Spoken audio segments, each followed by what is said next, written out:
Thank you, Chairman and Ranking Member Payne, my fellow New Jerseyan who cares about rail, is a great advocate as well. And thank you both for coming in. You can imagine serving the 8th Congressional District of New Jersey. This is an important issue for me.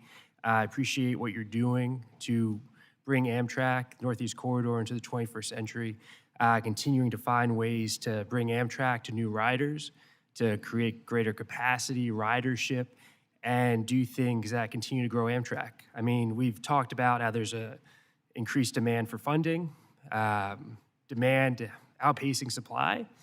I can tell you that at the consumer level, that's the same case. You know, people want more options for rail, definitely in New Jersey, definitely in the greater tri-state region, and along the entire Northeast Corridor. And I imagine when people have access to Amtrak, to rail, in other parts of the country, that demand's going to quickly increase there as well, in addition to the trends that you're already seeing. So I thank you for that. Mr. Gardner, your testimony describes some of the key projects for which the bipartisan infrastructure law has provided funding. Specifically, your testimony highlights several critical pieces of the Gateway Project in my district, New Jersey's 8th. I want to take a moment to highlight the importance of these projects for my district and the entire region. About how many passenger trips pass through the 10-mile stretch between Newark, New Jersey, and Penn Station in New York City on just on an annual basis? Congressman, thank you for the question and for your interest in this program. Pre-pandemic is about 200,000 trips a day between New Jersey Transit and Amtrak. The majority of those trips, of course, are New Jersey Transit commuters, and it's a vital lifeline both for the region, but also for our whole system, because this is the linchpin between New York and points north and west, and all of our service to the south and west. Fully appreciate that. About 200,000, and agree it's the linchpin. How many tracks does this stretch have? 2 tracks, Congressman, and between Newark and the interlocking at Penn Station, which is where it opens up to the station tracks. Right, and that compares to the rest of the Northeast Corridor how?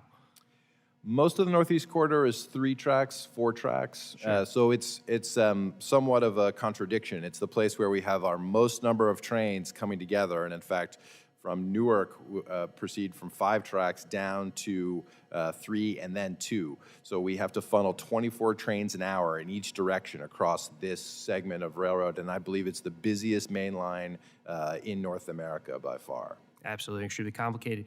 And what would happen if the Hudson Tunnel closes? Traffic meltdown. I think there's no doubt that if we were to lose this connection, and when disruptions unfortunately occasionally happen today, you can see this in real life. There's huge impacts across the region because there's insufficient tunnel and bridge capacity, as you know well, to get into New York City and across the Hudson, and many residents and travelers rely on this connection. And the tunnel was severely impacted by Superstorm Sandy, is that correct? That's correct. The North River tubes, which is the name of the current Hudson River tunnels built well over 100 years ago now, were impacted in Sandy. We had about 3 million gallons of brackish water that got into the tunnels, having flooded in from the Hudson River.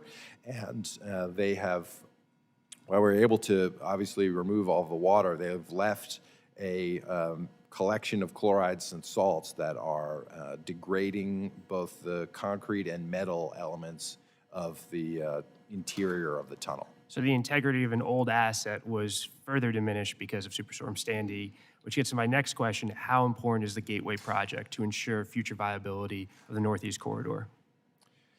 Well, it's essential to the future of the Northeast Corridor, future of rail transportation for passengers really across the entire East Coast and our connections to the West. So it's essential.